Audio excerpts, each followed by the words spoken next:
జై శ్రీరామ్. మేరా భారత్ మహాన్. పెహల్గామ్ ఉగ్రదాడి తర్వాత భారత్ పాకిస్తాన్ మీద అనేక ఆంక్షలు విధించింది. దానిలో భాగంగా ఇండస్ వాటర్ ట్రీటీ నుంచి బయటికి రావడం జరిగింది. దాని గురించి ఇంతకుముందు వీడియోలో తెలుసుకున్నాం. అయితే దీనికి సమాధానం ఇస్తూ పాకిస్తాన్ మేము కూడా సిమ్లా అగ్రిమెంట్లో నుంచి బయటికి వచ్చేస్తాం అని ప్రకటించింది. అయితే ఈ సిమ్లా అగ్రిమెంట్ ఏంటి, ఎందుకు జరిగింది, దానివల్ల లాభాలేంటి, ఇప్పుడు పాకిస్తాన్ దానిలో నుంచి బయటికి రావడం వల్ల ఎవరికి నష్టం ఎవరికి లాభం అని ఈ వీడియోలో తెలుసుకునే ప్రయత్నం చేద్దాం. 1971 ఇండియా పాకిస్తాన్ వార్ గురించి మనం తెలుసుకోవాల్సిన అవసరం ఉంది. ఈ 1971 టైంకి east Pakistan versus west Pakistan, అంటే ఈరోజు మనం చూస్తున్న పాకిస్తాన్ అండ్ బంగ్లాదేశ్, ఆ రెండు ఈస్ట్ పాకిస్తాన్ వెస్ట్ పాకిస్తాన్లా ఉండేవి.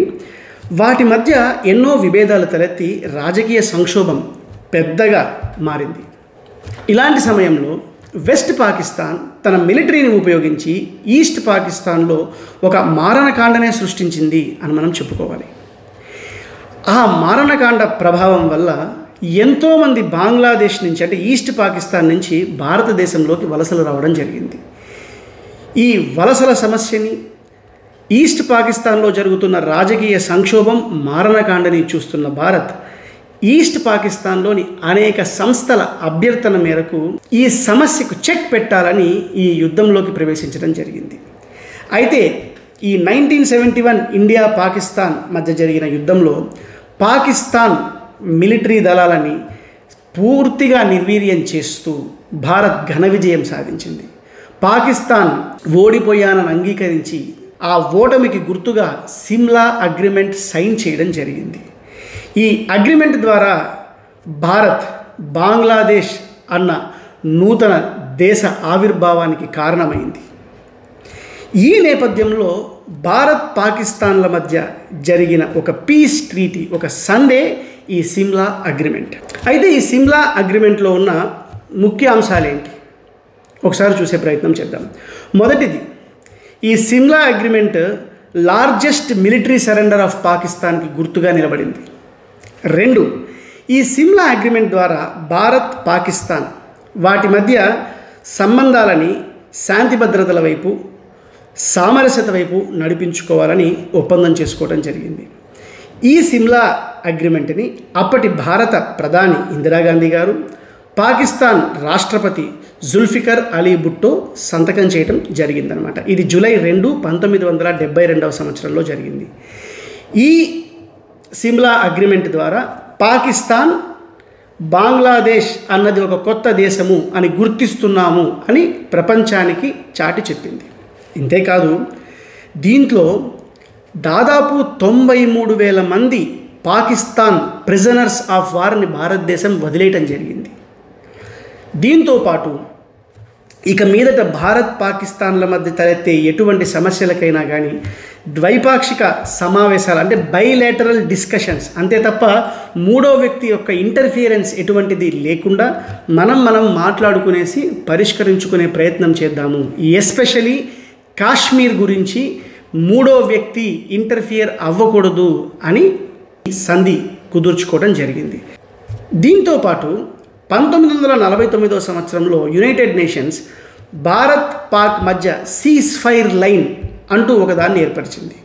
దాన్ని భారతదేశం సీజ్ ఫైర్ లైన్ కాదు, ఇది లైన్ ఆఫ్ కంట్రోల్గా దీన్ని మారుస్తున్నాము అని ఈ అగ్రిమెంట్ ద్వారా గుర్తించటం జరిగింది. ఈ ఇండో పాక్ వార్ జరిగిన సమయంలో భారత మిలిటరీ దళాలు దాదాపు 13,000 చదరపు కిలోమీటర్ల ప్రాంతాన్ని ఆక్రమించుకోవటం జరిగింది. ఈ ఒప్పందం ప్రకారం ఆ 13,000 స్క్వేర్ కిలోమీటర్స్ ప్రాంతాన్ని తిరిగి పాకిస్తాన్కి అప్పగించడం జరిగింది.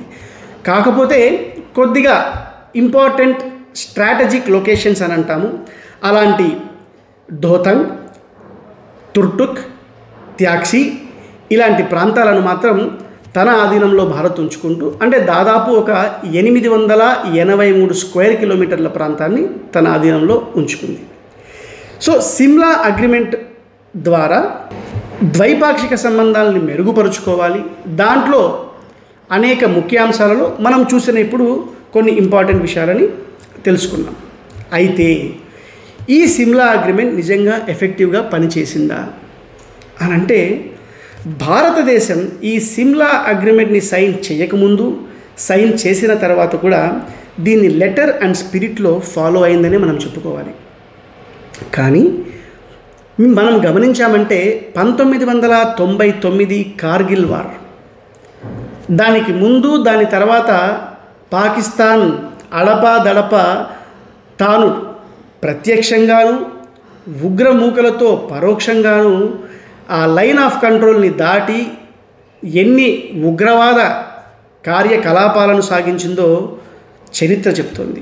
సో సిమ్లా అగ్రిమెంట్ని పాకిస్తాన్ నోటి ద్వారా పాటిస్తోంది, కానీ ఇన్ ప్రిన్సిపల్ పాటించినట్టు చరిత్ర చెప్పట్లేదు.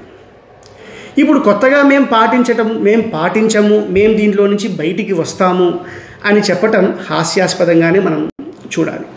మరి పాకిస్తాన్ దీంట్లో నుంచి బయటికి రావడం వల్ల లాభం ఎవరికి, నష్టం ఎవరికి? పాకిస్తాన్ నేను దీంట్లో నుంచి బయటికి వస్తున్నాను అని అఫీషియల్గా చెప్పటం వల్ల మొదటిది తను లైన్ ఆఫ్ కంట్రోల్ని గుర్తించట్లేదు, మేము దాడులు చేస్తాము అని బెదిరించే ప్రయత్నం చేస్తోంది. అయితే పాకిస్తాన్ మర్చిపోతున్నది ఏంటంటే, లైన్ ఆఫ్ కంట్రోల్ మేము మర్చిపోతున్నామని వారు ఎలా చెప్తున్నారో, భారతదేశం కూడా అదేవిధంగా లైన్ ఆఫ్ కంట్రోల్ని లెక్క చేయకుండా మన మిలిటరీ దళాలతో వారి మీద దాడి చేయొచ్చు అన్న విషయాన్ని పాకిస్తాన్ మర్చిపోతుంది. సో మొదటిది లైన్ ఆఫ్ కంట్రోల్ అన్న అంశాన్ని మరిచిపోయారా, భారత్ కూడా పాకిస్తాన్ మీద దాడి చేసే సంపూర్ణ స్వేచ్ఛ కలుగుతుంది. 2, సిమ్లా అగ్రిమెంట్ ప్రకారం భారత్కి పాకిస్తాన్కి మధ్య ఉన్న సమస్యలని ఇరు దేశాలు సంప్రదింపులతో, సమావేశాలతో పరిష్కరించుకోవాలి అన్న ఒక ఒప్పందాన్ని చేసుకున్నాయి. ఇప్పుడు ఈ సిమ్లా అగ్రిమెంట్లో నుంచి పాకిస్తాన్ బయటికి రావటం వల్ల ఎవరైనా దీంట్లో ఇన్వాల్వ్ అవ్వచ్చు, మేము ఎవరినైనా ఇన్వాల్వ్ చేస్తాము అని పాకిస్తాన్ చెప్పకనే చెప్తోంది. దాని మీనింగ్ ఏంటి? మేము యునైటెడ్ నేషన్ సెక్యూరిటీ కౌన్సిల్ అయితే ఏంటి, ప్రపంచ దేశాలలో జరుగుతున్న అనేక మీటింగ్స్లో అయితే ఏంటి, చైనా సపోర్ట్ తీసుకునేసి కాశ్మీర్ ఇష్యూని మేము ప్రస్తావిస్తాము, మిగతా దేశాల యొక్క సపోర్టుని మేము తీసుకుంటాము అని పాకిస్తాన్ మనకి చెప్పాలన్న ప్రయత్నం చేస్తుంది. అయితే మనం గుర్తుంచుకోవాల్సిన విషయము, ఒకప్పుడున్న గ్లోబల్ డైనమిక్స్, ఇంటర్నేషనల్ రిలేషన్స్ వేరు, ఈరోజున్న పరిస్థితులు వేరు. ఈరోజు భారత్ ప్రపంచంలోనే 5వ పెద్ద ఎకానమీ. ఇలాంటి ఎకానమీ సపోర్ట్ కావాలని ప్రపంచ దేశాలు, దాంట్లో ఉన్న అగ్రరాజ్యాలు అన్నీ కోరుకుంటున్నాయి. సో భారత్ పాకిస్తాన్తో పోల్చుకుంటే ఒక మంచి స్థానంలో ఉంది. ఇంటర్నేషనల్ రిలేషన్స్ అండ్ డిప్లొమసీలో వీటిల్లో భారత్ ఈరోజు ముందు స్థానంలో, పాకిస్తాన్ కంటే అనేక రెట్లు ముందు స్థానంలో ఉందని చెప్పడంలో ఎటువంటి సంకోచం లేదు. సో పాకిస్తాన్ మేము చైనా సహాయం తీసుకోబోతున్నాము అని చెప్తే భారత్కు సహాయంగా నిలవటానికి అనేక దేశాలు ఉన్నాయి మనకి. సో ఈ పాకిస్తాన్ సిమ్లా అగ్రిమెంట్ నుంచి బయటికి రావటం వల్ల భారత్కి ఇంకా ఎక్కువ స్వేచ్ఛ కలుగుతుందే తప్ప భారత్ భయపడాల్సిన విషయమేం లేదు. కానీ భయపడాల్సిన వ్యక్తి ఒకరు ఉన్నారు. ఎవరు అంటే బంగ్లాదేశ్. ఎందుకంటే సిమ్లా అగ్రిమెంట్ ద్వారానే బంగ్లాదేశ్ యొక్క ఇండిపెండెంట్ ఎగ్జిస్టెన్స్ గుర్తించడం జరిగింది. ఇప్పుడు సిమ్లా అగ్రిమెంట్ని పాకిస్తాన్ మేము గుర్తించము, దాంట్లో నుంచి బయటకు వస్తాము అని అంటే మరి బంగ్లాదేశ్ని ఒక ఇండిపెండెంట్ నేషన్గా గుర్తించరా? బంగ్లాదేశ్లో కూడా వాళ్ళ ఉగ్రవాద కార్యకలాపాలు సాగిస్తారా? ఇప్పుడు ఆల్రెడీ బంగ్లాదేశ్లో ఎలాంటి సంక్షోభం ఉందో మనం చూస్తున్నాం.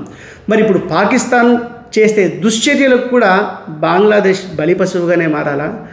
మరి బంగ్లాదేశ్ ఆలోచించాల్సిన అవసరం ఉంది. సో ఈ సిమ్లా అగ్రిమెంట్లో నుంచి పాకిస్తాన్ బయటికి రావడం వల్ల భారత్కి స్వేచ్ఛ, భారత్కి ఎంతో పవర్, అధికారం లభిస్తాయి.